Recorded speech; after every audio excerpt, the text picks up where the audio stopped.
I love using mindful eating. I know not all diabetes educators use it, but I encourage my patients to evaluate their hunger levels before eating.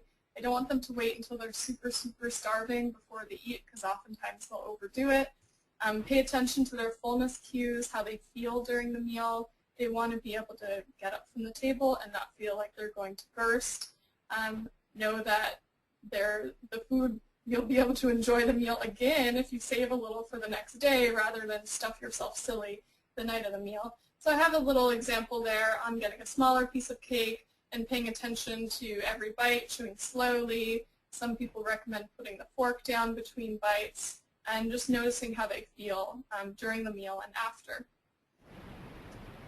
I want to focus on the fun around the holidays, not just the food. Oops, sorry. So take time to be with your family, play games, do other things in the holidays that aren't just around food, like spending time outdoors or decorating. Try your best to maintain a meal or a snack schedule. So a lot of women, and not just women with gestational diabetes, I know I'm guilty of this, they'll think, well, if I just skip breakfast today, then I'll save more room, have more calories available to me at dinner time. This usually backfires. So once you skip a meal, you are so hungry that you're going to eat a lot more at the dinner meal than if you had just had your usual breakfast and lunch and snacks during the day. Bring a healthy dish. So maybe they want to add extra vegetables or have some nuts on their sweet potato casserole instead of marshmallows. I love the use of Greek yogurt for women with gestational diabetes. If you're not aware, at least the plain stuff is much lower in carbs than the other yogurts. It's very thick, has a nice texture, is a great base for making dips to use in place of sour cream.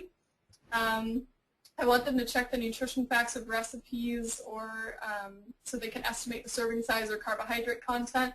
Oftentimes I'm not having them just do that on their own, but we discuss that in the visit because that might be above their education level. I want them to stay active. So it's really difficult to maintain your normal exercise routine unless you plan it out. So I try to have them involve the family. A lot of my ladies actually get their exercise when they walk their kids to school. So if they're not walking their kids to school, could they plan a way to go for a walk in the morning or the evening with their kids or walk the dog at that time?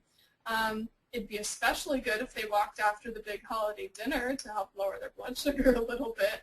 And just finding a way sometimes to get out of the kitchen so they're not sitting right there at the table with all the food in front of them with all the temptations.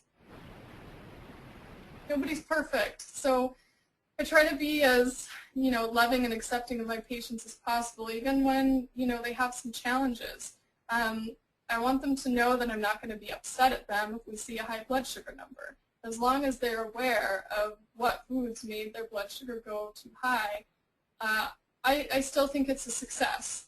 If it's only one blood sugar reading that's high because of the big meal and the rest of the time they're good, I still treat that as a success because they made the connection that, okay, when I had this food or I had too much of this, my blood sugar went high, and so I'm choosing to not have as much at the next meals.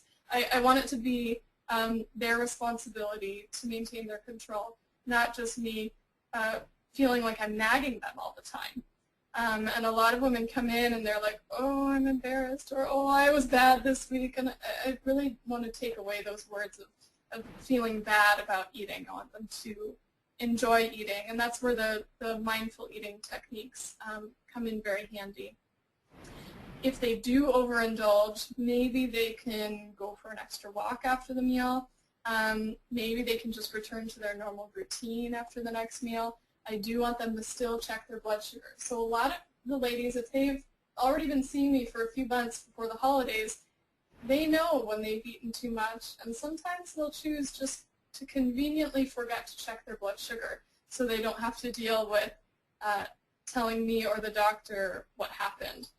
I want them to check still. I want them to make those connections. So I always make sure they feel comfortable telling me about what happened at their meal and what happened with their blood sugar and not seeing it as good or bad. Talk to us. So schedule a time for physical activity if you can. during the holiday season, talk to us ahead of time so we can make sure that your medication doses and insulin are appropriate, or if the timing needs to change because of your meals or travel or something going on in the schedule. And of course, I want them to sort their plans out ahead of time so it's not so stressful. We know that stress can sometimes make their blood sugar spike. So I want to end with this funny little cartoon. We all know that portion sizes can sometimes be a challenge with people with diabetes. All right, I think that wraps it up.